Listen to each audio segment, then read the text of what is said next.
Hi, Dan. How you doing, sweetheart? Brother. Hi, brother. Good to see you. You good? Look great. But see now just. What's up, fam? How you doing? How you doing? I am good. I am better now that I'm here with y'all. Y'all gave me life. Wow. You know, me and him, and all of us are Broadway babies. Yeah, that's Yeah. right. That's right. So I would love to know how embodying these men has changed your life and changed your career. Well, I'll start with Harpo. Yes, Corey, we're starting with you. Honestly, it's a journey of healing. If we're talking about personally in my life, for me, Harpo is he's a sort of beacon of the future. You know, he's a touch point. He's a bit of a touchstone, and he's a small character, but he's a quiet soul. He's an empath, and I love that about him. I love his light. I love his joy. I love his black boy joy, and I wanted to celebrate that in this version of the film. I didn't want him to be.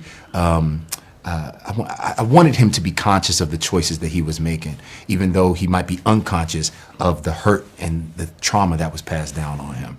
And so that was important, to love on Sophia in a way that love might not have been expressed back then. And it's changed my life. It's changed my career, because I got to work with some of the greatest artists who I've looked up to for years, some of the greatest people and humans.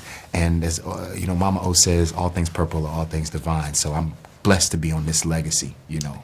Okay, for the Mama O reference. All right, Colman.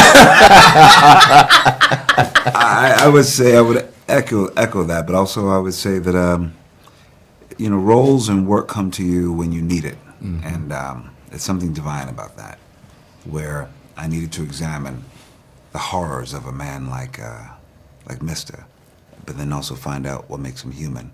I'm very curious about people and like why people do what they do.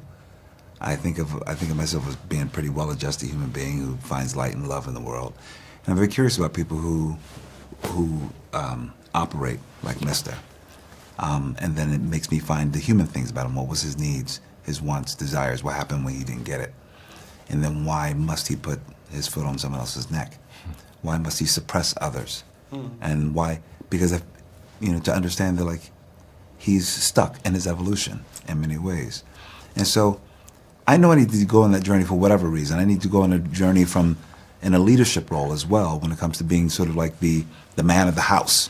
It takes place in Albert Johnson's house, Mister's house. And how do you run that house? How do you take care of that house?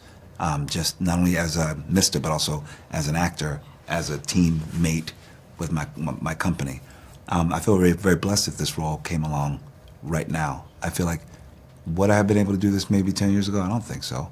I needed this lived life experience of being a 50-something-year-old man to actually pull from history, the way I've worked in regional theaters, off-Broadway, you name it, bartended.